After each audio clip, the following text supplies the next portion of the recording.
Today, I went to the police station to get my reward. Kinakita ko kwarta. Tahang rule diri sa Taiwan, kung nakakay makita nga kwarta, i-surrender or something valuable, i-surrender mo sa police station. Kung wala may nag-claim, imuhan na to siya. Pero kung may nag-claim, maybe you can have 10% of that of the value ng item. So, nakita na ko nga kwarta, I think it's around $400 to $700 man lang. Pangtaya pa to gluto uy.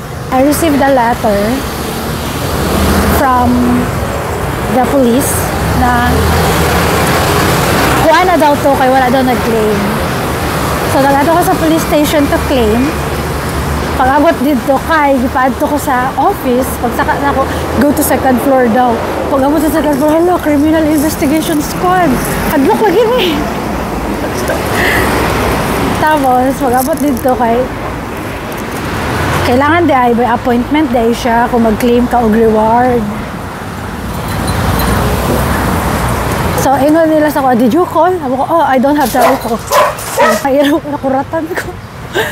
So, wala ko katawag. So, ingon nila, mabalik lang daw ko.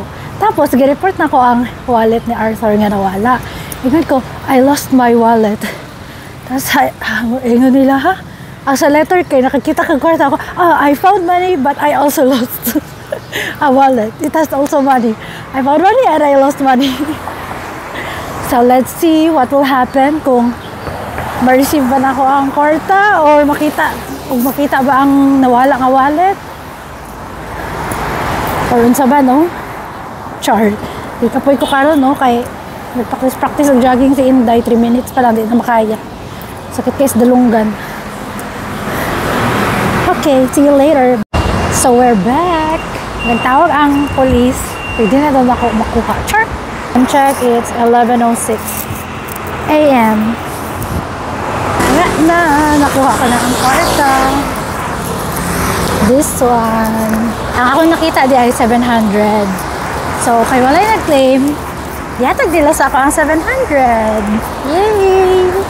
Pag-abot dito, gipahulat lang kong mga 2 minutes. Tapos, gipapirma ko sa logbook. 2 ka logbook.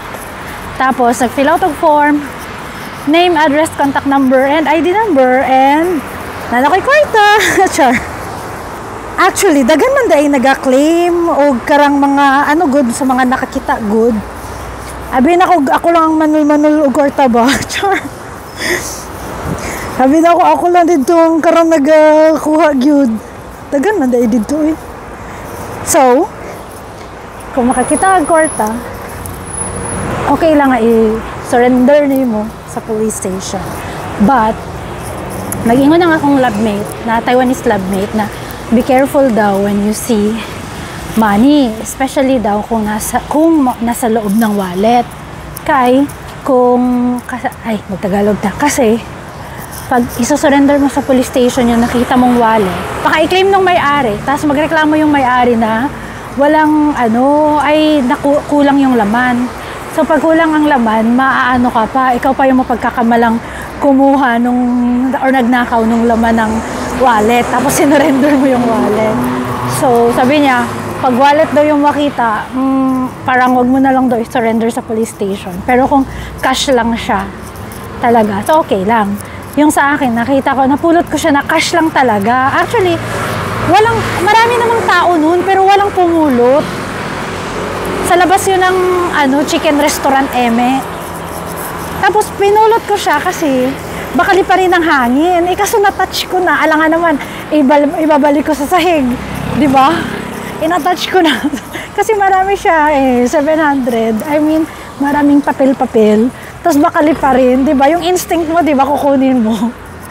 Tapos, katabi nung restaurant na yun, police station. Pumunta na ako sa police station, sabi ko, I found money.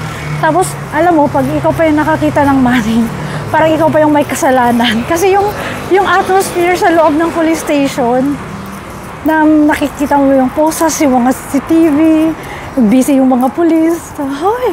Tapos, pagdating doon, hindi siya ganun kabilis mag-surrender ng money, ng lost and found. Kasi, kailangan nilang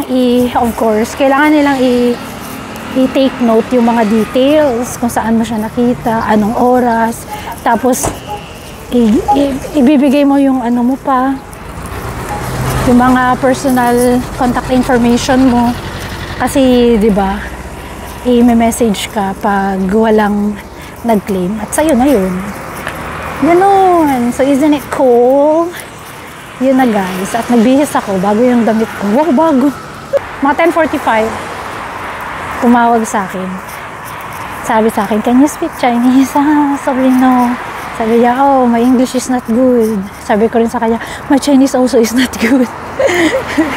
So, yun na. So, aanuhin ko tong 700. I-deposit ko na lang sa YOYO card ko. Okay, that's it. That's my story. Bye!